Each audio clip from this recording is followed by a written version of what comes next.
Assalamualaikum warahmatullahi wabarakatuh. Selamat malam, udah uni-uni, kawan-kawan, jo adik-adik sadonyo. Basobo wak di acara ngobrol-ngobrol santai dalam rangka Road to Virtual Run Walk IASMA 1 Lamba Bukit Tinggi tahun 2023. Perkenalkan, Ambo Arifa Dewi, akrabnya di Imbau Dewi, dari angkatan 96.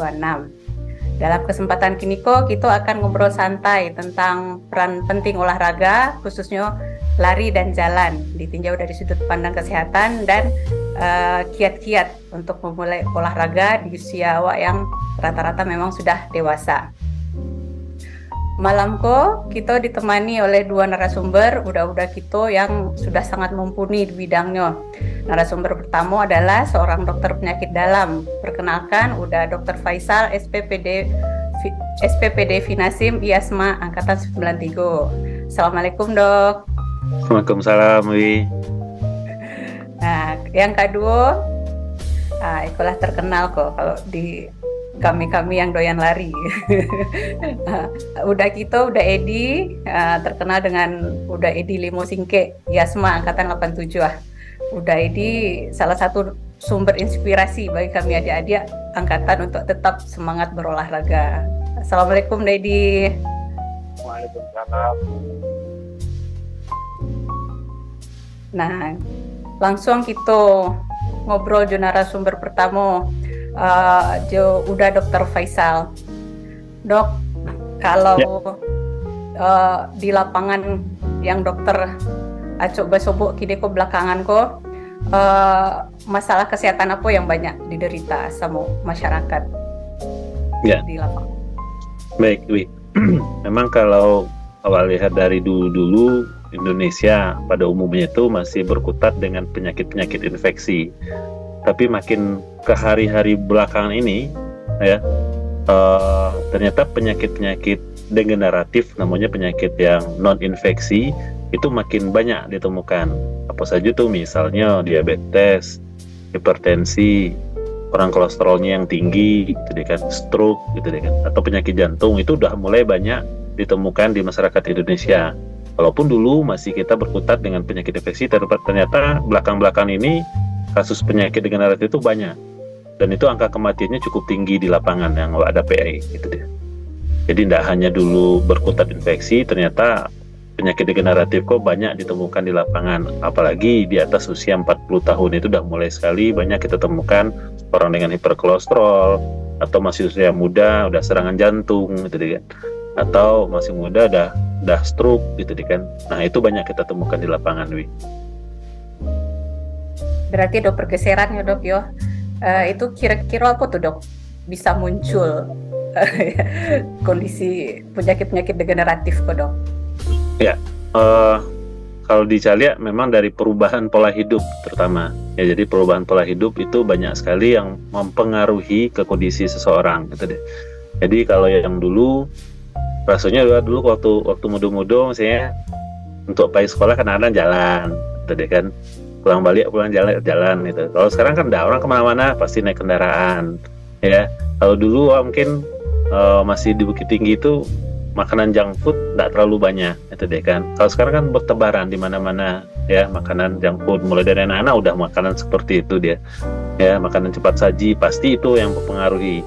Kemudian ya pola hidup mungkin orang karena udah teknologi canggih, ya, semuanya serba ada, malas keluar, malas olahraga.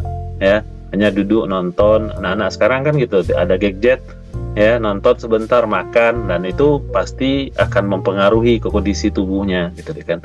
Jadi itulah yang mempengaruhi. Yang dulunya kita berkutat dengan infeksi, ternyata penyakit metabolik degeneratif itu banyak awak temukan di lapangan karena kebiasaan, mungkin malas olahraga, pola makan yang tidak benar. Nah, itulah faktor-faktor yang memang menyebabkan kondisi penyakit degeneratif pada saat ini banyak kita temukan di lapangan, Wi. Kalau kaitkan di olahraga, apakah olahraga aku kira-kira bisa tidak menolong mengurangi penyakit degeneratif dok? Kira-kira kalau dari aspek olahraga apa tuh manfaat yang bisa wak dapat kalau wak bisa rutin untuk olahraga? Ya, pasti kalau olahraga sejauh ini kan pasti dah banyak kita ketahui manfaat olahraga sangat banyak sekali, ya kan, bagi kesehatan tubuh awak terutama.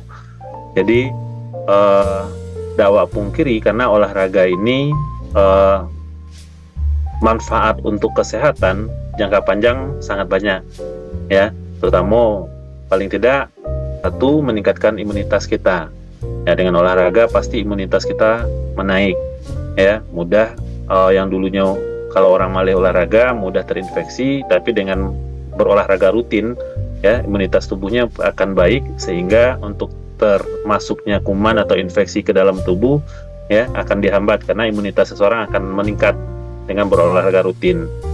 Yang kedua, manfaat olahraga yang paling banyak awak ketemukan ya pasti ya dia akan membakar kalori yang banyak. Kita tahu kan dengan berolahraga kan kalori banyak dibakar ya, jadi kalori yang berlebihan di dalam tubuh pun ya yang tidak disimpan di dalam tubuh itu akan digunakan pada saat di olahraga, dan itu membantu ya membakar kalori-kalori yang tersimpan berlebih di dalam tubuh, dan juga bisa membakar lemak ya. Dan yang berikutnya, salah satu manfaat olahraga itu pasti adalah untuk mengurangi stres tentunya, karena awak tahu salah satu faktor stres tubuh kita itu ada namanya kortisol di dalam tubuh awak, itu akan dipengaruhi mempengaruhi ke stres gitu. Tapi dengan berolahraga kortisol itu bisa diturunkan sehingga orang lebih rileks dia. Makanya kadang-kadang orang yang berolahraga rutin ya tidurnya nyaman, enak dia ya. Jadi kadang salah satu obat olahraga ini salah satu obat untuk orang yang gangguan tidur adalah olahraga salah satunya ya. Itu bisa olahraga dengan baik ya sehingga kualitas tidurnya akan lebih baik. Itu banyak penelitian tuh yang ditemukan di lapangan bahwa olahraga itu akan memperbaiki kualitas tidur seseorang gitu dia. Mungkin itu yang bisa kita dapatkan dari olahraga salah satunya. Betul dong. Nah kalau member IASMA aku kan tidak dipungkiri kok lah banyak 40 and up kok dok. Terus awak nari. Dan penting bagi awak untuk memilih olahraga yang aman dan nyaman gitu dok. Nah itu olahraga apa yang bisa awak lakukan tuh dok? Ya, jadi sebenarnya dengan IASMA kan banyak lah ya, di atas sampai puluhan dakwah mungkin banyak ya kan. Jadi yang muda-muda pun masih banyak. Tapi tetap saja olahraga tuh kita harus mempertimbangkan usia dan olahraga yang kita pilih tentunya. Nah kalau untuk yang beda sampai puluh tahun, yang paling aman memang olahraga yang jenis aerobik. Aerobik itu maksudnya olahraga yang digunakan jangka panjang waktunya, tetapi tidak tidak menggunakan memerlukan tenaga yang lebih gitu dia ya. Posisi contohnya misalnya bisa jogging santai, jalan, lari gitu deh kan. Tapi bukan lari yang sprint. Kalau lari sprint tuh termasuk kepada olahraga yang anaerob karena memerlukan tenaga yang lebih, kekuatan yang lebih, dan waktu yang singkat dia. Tapi kalau misalnya lari, jogging, sepeda santai, renang gitu kan, itu termasuk olahraga aerobik. Nah selain manfaatnya untuk kesehatan ya, tentu banyak juga manfaatnya yang tadi yang sabuk-sabuk yang tadi, manfaat untuk jantung ya, karena itu kan lebih baik dia orang kita kalau kita memilih olahraga yang aerobik tentunya, karena kemampuan oksigen atau kemampuan jantung kita memompakan oksigen itu akan lebih baik, jadi lebih terkendali dibandingkan olahraga yang impactnya atau digunakan waktu pendek tapi dipaksakan gitu dia kan. Misalnya angkat beban yang bare seperti itu gitu kan, atau sprint lah gitu kan, lari sprint. Nah itu tuh juga enggak direkomended untuk orang-orang yang di atas 40, kecuali memang sudah dulunya atlet kali ya, atlet yang sudah terlatih dari awalnya bisa. Tapi kalau yang bagi yang pemula ya, awak-awak baru mulai nampaknya orang lah mulai banyak olahraga, apa sih olahraga yang bagus wak pilih ya, salah satunya kalau ada tempe pula tuh gunakan olahraga yang aerobik yang tadi, jalan santai, lari ya, sepeda, renang ya, atau senam. Nah itu tuh juga lebih baik untuk kita yang berumur di atas 40 tahun nih. Nah kalau dari segi keamanan dok, nah kan misalnya rata-rata kan belum mulai olahraga gitu kan, nah baru mulai setelah usia dewasa. Nah itu untuk keamanannya dok, ada nggak tes yang perlu lakukan dulu sebelum mulai olahraga itu dok? Ya, jadi kalau memang dulunya awak tidak pernah olahraga ataupun olahraganya kadang iya kadang tidak, orang olahraga ikut, kadang banyak tuh yang seperti itu. Tapi kini lah kan sejak COVID rata-rata banyak tuh orang yang mulailah mau olahraga gitu deh kan, dan mulai ikut lari, ikut komunitas gitu deh kan. Nah tapi yang kalau awak yang udah di atas sampai puluh tahun kau tetap harus memperhatikan kemampuan tubuh awak dulu, awak nilai dulu. Nah paling ideal memang kita lakukan pemeriksaan, karena kan yang waktu kita olahraga tuh yang paling barik kerajuan itu adalah jantung, ya. Jantung kita, karena kan jantung kita tahu akan memompakan darah ke seluruh tubuh tentunya. Nah, jadi yang paling ideal kita lakukan sebelum kita lakukan olahraga bagi yang pemula akan melakukan olahraga rutin ya. Tapi kalau mungkin sekali sih nggak masalah gitu kan. Tapi akan mulai olahraga rutin ya dan continue ya. Paling tidak kita lakukan rekaman jantung, namanya EKG. EKG itu bisa melihat kelainan, misalnya ada irama jantung apa tidak. Ada tanda-tanda penyempitan pembuluh darah di jantung apa tidak, apakah sudah ada pembesaran daripada jantung apa tidak. Nah itu kelihatan dari rekaman jantung ya, itu yang paling sederhana yang bisa awak lakukan. Jadi mungkin EKG kalau aman saja aman, tapi mungkin kalau di EKG ditemukan tanda-tanda ada penyempitan atau ditanda-tandakan ada jantung awak mulai bengkak atau membesar, sebaiknya kita lakukan ekokardiografi untuk menilai kemampuan dari pompa jantung. Kalau memang pompa jantung awaklah terganggu, tidak mungkin awak bisa melakukan olahraga lari gitu deh kan, ya, karena pasti tidak akan kuat karena pompa jantungnya udah mulai melemah, dia tidak akan mungkin diizinkan sama dokter untuk melakukan olahraga lari seperti itu, ya. Kemudian bisa juga kita lakukan tesnya dengan treadmill. Nah treadmill itu sama dengan treadmill di rumah sebenarnya, tapi nanti akan dilakukan rekaman jantungnya gitu kan, akan terlihat itu kemampuan dia ya, apakah ada tanda-tanda pada saat dia lakukan treadmill tersebut, tanda-tanda penyempitan pembuluh darah jantung gitu kan. Jangan-jangan sudah ada tanda-tanda, kan itu berbahaya bagi orang yang memaksakan dirinya olahraga yang berat gitu kan. Makanya kadang-kadang bisa saja kolap pada saat dia lari gitu deh kan, timbul. Jadi dengan awak memeriksakan seperti itu, paling tidak kita akan aman berolahraga ya. Memang penting kalau kita yang di atas 40 tahun minimal itulah yang kita bisa lakukan. Selain kita memeriksakan juga mungkin kondisi penyakit lain yang ada di dalam tubuh awak itu kan. Ya misalnya orang lagi ada infeksi akut atau gula darahnya sangat tinggi, nah itu juga tidak bisa langsung berolahraga. Tentu akan kita treatment dulu atau kita obati dulu supaya stabil kondisi akut yang terjadi di dalam tubuh itu. Nah, kalau kita kaitkan ke olahraga dan membakar kalori, Dok. Nah, itu kan berarti ada yang dibakar, ada yang dibuang, berarti Wak kan butuh input. Nah, betul. Yang ideal, Dok, inputnya kalau sebelum kita mulai berolahraga. Ya. Jadi kalau ya, tentunya makanan.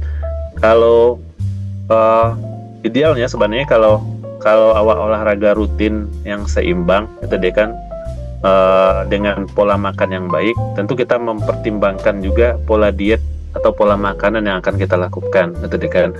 Jadi tetap saja menghindari kalau misalnya awak olahraga rutin itu deh kan, pada saat akan kita lakukan taruhlah awak lari, karena kan ini kaitannya dengan kegiatan awak nantinya ya. Ya, jadi kalau biasanya orang-orang udah biasa lari ya, tentu biasanya udah mempertimbangkan ini mau lari mana. Kalau ada ID misalnya biasanya FM misalnya kan, tentunya udah mempersiapkan diri untuk bekal ya lari atau cadangan kalori yang akan disiapkan untuk lari jauh gitu deh kan. Tapi kalau misalnya lari hanya jangka pendek, tentu ada hal yang lain Wak persiapkan. Nah, pada intinya, pada saat kita akan melakukan olahraga lari, gitu deh kan, paling tidak awak tidak mengkonsumsi makanan yang karbohidrat kompleks dalam waktu dekat, gitu deh kan. Nah, itu akan membuat awak akan lebih begah. Misalnya 1 jam atau 2 jam sebelum lari makan dulu nasi bungkui misalnya kan, nggak mungkin doh sanggup buat lari sudah tuh gitu kan, pasti sasa angok jadinya gitu deh kan. Nah, tapi hindari itu makan makanan yang memang karbohidrat kompleks pada saat kita akan dekat lari. Tapi mungkin bisa konsumsi minimal 5 atau 6 jam sebelum lari paling tidak ya. Nah tapi yang paling penting juga mengingatkan tidak saja hanya makanan, tentu kebutuhan cairan perlu awak pertimbangkan pada saat awak akan lari dan pada saat waktu lari, karena itu mempengaruhi juga. Jadi kan, karena kalau awak dehidrasi ya tentu akan berbahaya, fatal buat kita gitu kan. Jadi paling tidak awak konsumsi cairan, minuman, misalnya mau lari nih gitu deh kan, sejam 2 jam mau lari ya paling tidak awak mempersiapkan diri minum agak 300 sampai setengah liter sebelum lari paling tidak, atau nanti dalam tiap 15 menit awak minum lagi agak 100 atau 1 teguk 2 teguk gitu deh kan. Jadi tidak dehidrasi selama lari. Jadi usahakan tidak terjadinya dehidrasi pada saat mau akan lari ataupun saat setelah lari gitu deh kan. Itu yang penting awak perhatikan. Jadi tidak hanya makanan, tapi kebutuhan cairan tentu perlu awak pertimbangkan pada saat kita melakukan olahraga. Mungkin itu, Wi. Iya dok, alhamdulillah. Makasih banyak dok. Input-input pencerahan malamku. Nah, udah Uni memang tidak bisa awak pungkiri realita hidup awak kini kan dengan segala kemudahan fasilitas menyebabkan awak kurang gerak kan.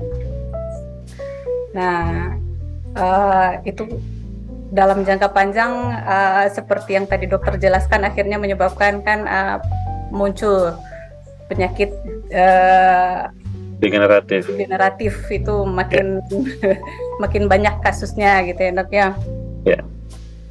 Nah, dan disitulah peran aktif awak untuk kesehatan awak pribadi, caranya awak menjaga kesehatan, salah satunya dengan olahraga, dan banyak sekali manfaat olahraga yang tadi sudah dipaparkan sama dokter. Nah, selain juga makanan dan asupan cairan, gitu ya dok ya. Ya. Alhamdulillah. Nah, mau kasih banyak dok. Sekarang kita beralih minta masukan ke Udaidi. Siap, sama-sama. Nah, terima kasih banyak Dedi, waktunya malamku Dedi. Nah, Dedi kok udah kita bersama kok yang sudah banyak memberi nasihat dan masukan di dunia lelarian kok di asma. Nah, Dedi langsung wak Dedi. Boleh Dedi yang pertama kok langsung ceritakan sakit pengalaman udah waktu dulu tuh mulai lari itu, apa motivasinya dulu tuh? Ya, ambo dari zaman sekolah dulu sonanya lah cok lari, tapi tidak rutin tapi acok. Maksudnya tuh tidak terjadwal gitu ya. Kalau pagi-pagi itu ambo larinya kadang nyampe puluhan tuh. Dari Taro tadi kan sampai Puluhan mendaki Janjang tuh Biatina tuh dulu tuh. Kalau sore-sore itu larinya ke Padang Luar cok. Kadang-kadang ke Garege, ke Selayan, Garege. Cuman waktu itu dulu kan lari kok nggak tren, nggak bentuk gini. Jadi kadang lari sore itu orang mencari ya, kok nggak dokter aja orang anak mungkin. Ya kan, selesai sekolah itu mulai itu agak jarang deh, kalau merantau kian kemari kan nggak ada waktu rasanya kan gitu. Akhirnya ambo mulai balik tuh sekitar 2010 tuh paling larinya lari jalan 3 kilo 2 kilo paling ya. Sekitar tahun 2007 balik itu mulai intens dalam arti jaraknya bertambah, durasinya bertambah, jadwalnya ditambah. Itu karena apa? Karena apa? Acok sakit kepala dulu, di kedua aku acok sakit ya kan. Ambo ke dokter, biasanya sakit kepala itu kan ujung lapau selesai itu. Akhirnya udah minggu-minggu udah hilang sakitnya, pergi ke dokter, disuruh periksa darah. Ternyata kolesterolku tinggi. Bagi cerita dokter Faisal tadi kan, Ambo nggak tahu apa itu kolesterol dok. Itu pak lemak dalam darah katanya kan. Jadi apa obatnya? Ya, sebetulnya bisa ya sembuh sendiri dengan olahraga bisa, kata dokter kan. Tapi saya olahraga dok, mungkin intensitasnya kurang pak, katanya kan gitu. Jadi waktu 2007 balik kalau nggak salah tuh baru mulai itu. Ambo dari 3 kilo ke 5 kilo, dari setengah jam sampai sejam gitu lari kan. Nah itulah Ambo lari. Jadi waktu itu aku sekolah misalnya lihat membaca-baca blog orang kok kan di Google kan, orang-orang pelari kok bisa lari 10 kilo itu tuh dulu Ambo kok bisa jauh orang lari ya, 20 kilo bahkan sampai puluh kilo, dan umurnya pun nggak muda lah, 50-an 60-an bahasa orang gue bisa lari sejauh itu kan, udahlah tua-tua umpamanya padahal kan. Ambo pelajari lah bahasa orang-orang itu latihan. Nah, akhirnya kini bisa lah Ambo lari dengan intensitas tinggi. Nah gitu ya. Berarti terselesaikan masalah sakit kepala Dedi. Alhamdulillah semenjak intensitas lari Ambo tuh mulai rutin, terjadwal, durasinya bertambah. Tanggal 13 Juni Ambo periksa darah ke lab ya. Gula darah puasa 110 lah. Gula darah sesudah makan 2 jam sesudah makan 102 ampere. HDL 5 ampere, LDL 102 ampere, trigliserid 89, asam urat 5,3. Alhamdulillah normal saja. Hijau ya dok, rapotnya Dedi hijau nih. Walaupun 2 bulan sekali rutin donor. Jadi kalau awak bisa donor tuh membuktikan awak sehat kan gitu. Gitu Berarti Dedi sudah merasakan manfaatnya tuh. Nah, salah satu manfaat dari lari itu problemnya selesai. Sangat. Rapot hasil tes darah bagus. Nah, semoga memotivasi kami-kami yang lain Dedi. Nah, untuk tips-tips untuk kawan-kawan yang akan memulai olahraga lari dari Dedi, kira-kira apa untuk Dedi? Tips mulai lari itu pertamanya ya niat yang kuat ya. Niat yang kuat, niat untuk sehat, untuk bugar. Nah, Ambo dulu niat itu kan untuk sehat. Kini sakit-sakit kepala itu jarang gini. Meriang, damam itu jarang. Sudah tuh menceliak-celiak orang sekitar awak aku kan banyak yang stroke, banyak yang sakit gula. Kawan-kawan, saudara, itu ampun dan niat bentuk mereka kan. Jadi tipsnya tuh niat dulu yang kuat lah. Mulai dulu dari jalan rutin, setelah itu jalan lari. Nah itu lama-lama jalannya dipakai larinya diperbanyak. Nah kalau rutin, misalnya 4 kali seminggu itu akan terbiasa.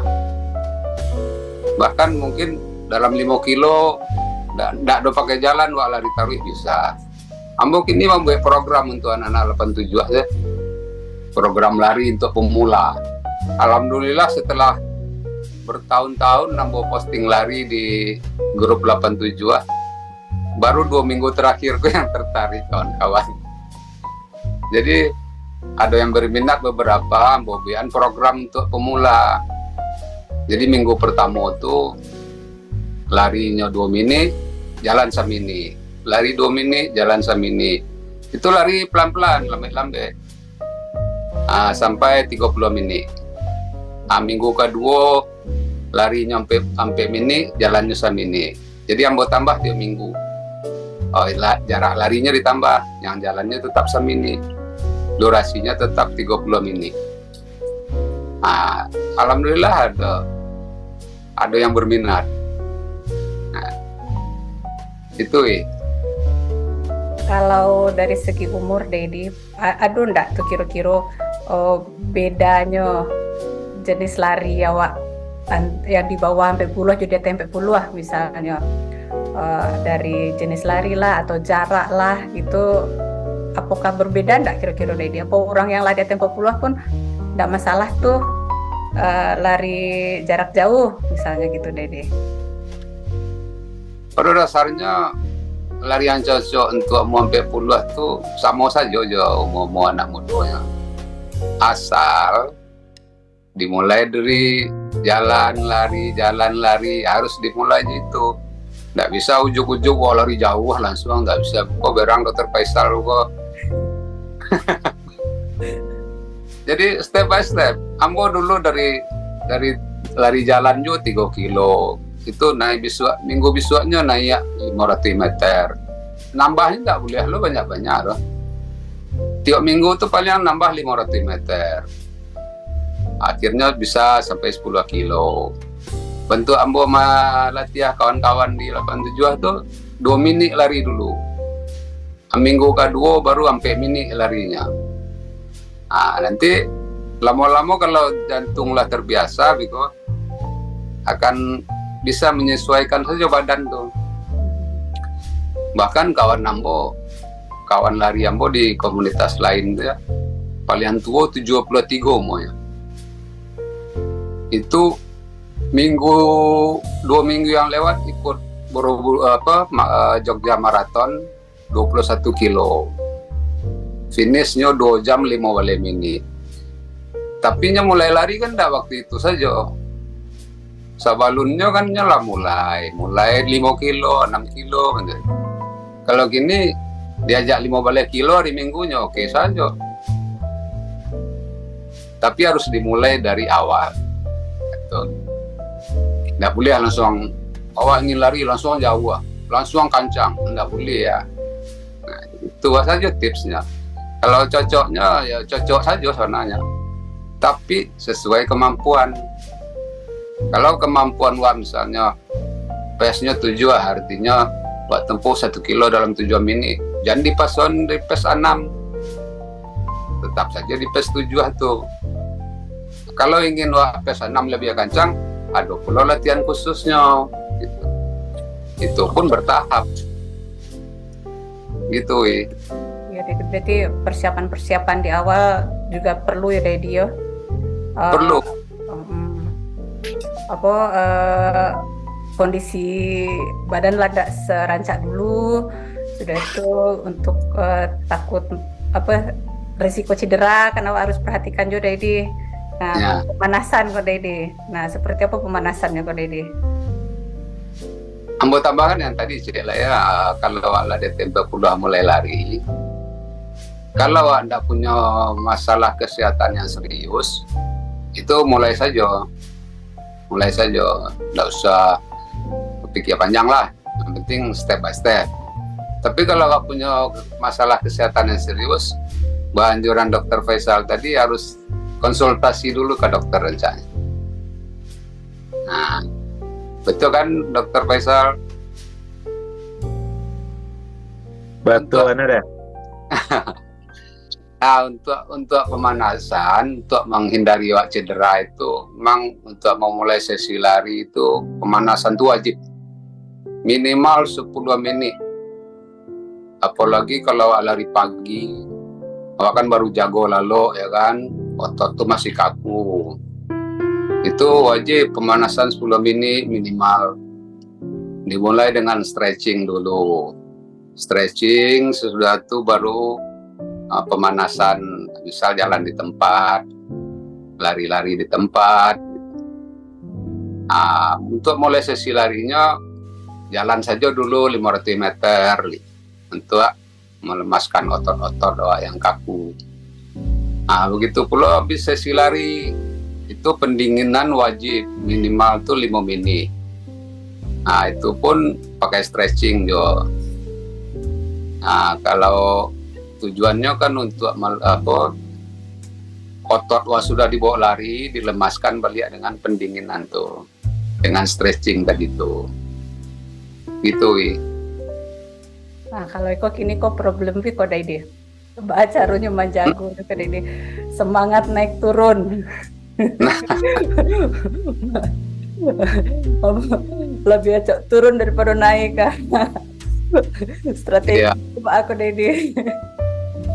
Jangan dianggap orang yang rutin lari itu tidak pernah bosan pula.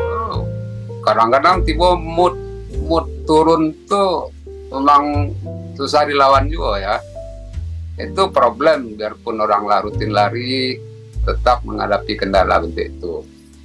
Tapi memotivasi diri itu penting ya. Sudah tuh rancak pernah kalau bergabung di komunitas lari. Nah, di komunitas lari itu kan biasanya ada grup WA-nya tuh. Nah, kalau kadang udah nampak dia udah lari kan ketahuan tuh. Kok si Dokter Faisal kok jarang lari ya, dikajian tuh deh kawan-kawan. Ayo dok, kok lah mana aku nggak nampak lari ya kan itu. Jadi malah tadi jadi bangkit balik ya. Nggak usah malu-malu yang ikut komunitas lari itu. Biasanya kawan-kawan di situ saling memotivasi. Sampai membangun semangat. Sampai batanyo pun kalau sedang aduh sakit di lutut kok bahasa rohnya kok. Itu biasanya kawan-kawan tuh akan jawab, akan carikan solusinya gitu. Jadi ayo mari lari dan bergabung dengan komunitas. Jangan malu-malu. Nah, kadang-kadang orang masuk komunitas pun deh lari lambe nyo. Deh pandai jalan nyo. Nggak usah malu. Justru yang lebih senior tuh akan membimbing nanti itu. Nah, gitu. Jadi ayo lari, ayo gabung komunitas. Langsung selamat sambung Dedi. Untuk kawan-kawan kan banyak masih lalu dapat informasi kan. Kalau awak Yasma 1 Lambau kok punya grup lari dan jalan namanya Yasma Lambau Running Club ILRC. Nah, kebetulan Dedi kan ketua awak di situ. Nah, coba Dedi ceritakan seketiba awak di LRC saling menyemangati, saling ange-angean. ILRC itu terbentuknya sesudah Rainbow Virtual Run yang pertama dulu tahun 2021. Waktu itu silaturahmi lintas angkatan tahun 2021 Madoan Rainbow Virtual Run. Jadi yang boy ikut di situ, Faisal ikut di situ, Wikut. dan tahu ikut apa ini? Ada ikut ya? Jadi dalam 1,5 bulan kalau tidak salah itu acara virtual run itu kan selesai acara virtual run. Jadi ada usul kawan-kawan, apakah mau dibubarkan grup apa enggak kan gitu. Ada yang minta diteruskan saja gue komunitas lari kan gitu. Kan positif, kegiatannya positif. Oke lah, banyak suara yang minta model itu. Awak pertahankan grup kok rancak untuk motivasi olahraga kan gitu. Akhirnya ya dibentuklah ILRC dan sekarang sudah resmi di bawah naungan Yasma 1 gitu. Ya Dedi. Nah kalau kawan-kawan Yasma nyo gabung di LRC Dedi, tuh baca caranya tuh Dedi. Ya kok dapat tanya banyak kawan-kawan Yasma aku yang bergabung danya ya. Kalau ingin bergabung ada linknya nanti dibagi nanti atau di IG juga bisa. Follow IG Rainbow Runner, nanti di DM saja. Ambo ingin bergabung jo Rainbow Runner, agian nomor handphone nanti pasti dimasukkan.